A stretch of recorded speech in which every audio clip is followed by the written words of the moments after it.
मान्सूनपूर्वी महाराष्ट्रातील अमरावती जिल्ह्यातून पाण्याच्या गुणवत्तेबाबत एक महत्त्वाची माहिती समोर आली आहे।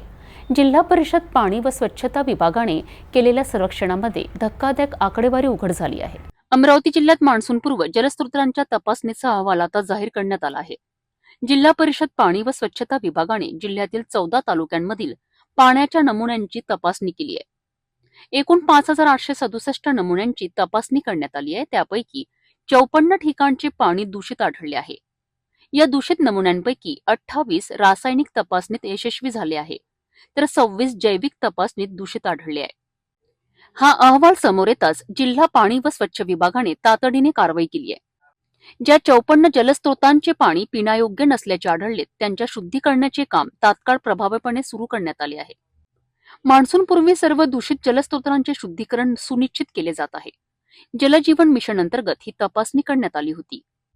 आकडेवारीनुसार एकूण 2133 नमुने रासायनिक तपासणीसाठी पाठवण्यात आले होते, त्यापैकी 28 दूषित आढळलेत। त्याचप्रमाणे 3796 जलनमुन्यांची जैविक तपासणी करण्यात आली आहे, त्यापैकी 26 नमुने दूषित निघालेत। या सर्व दूषित जलस्रोतांच्या शुद्धीकरणाचे निर्देश देण्यात आले आहेत आणि शुद्धीकरणानंतर पुन्हा तपासणीसाठी नमुने पाठवण्यात आले आहेत। सर्वाधिक दूषित पाण्याचे नमुने अचलपूर तालुक्यात आढळले, जिथे 344 पैकी 13 नमुने दूषित होते। चांदूर बाजारमध्ये 9, चांदूर रेल्वे तिवसा आणि वरुडमध्ये प्रत्येकी 6, मोर्शीमध्ये 6, अमरावतीमध्ये 3, धारणीमध्ये 4 आणि नांदगावमध्ये 2 नमुने दूषित आढळले आहेत।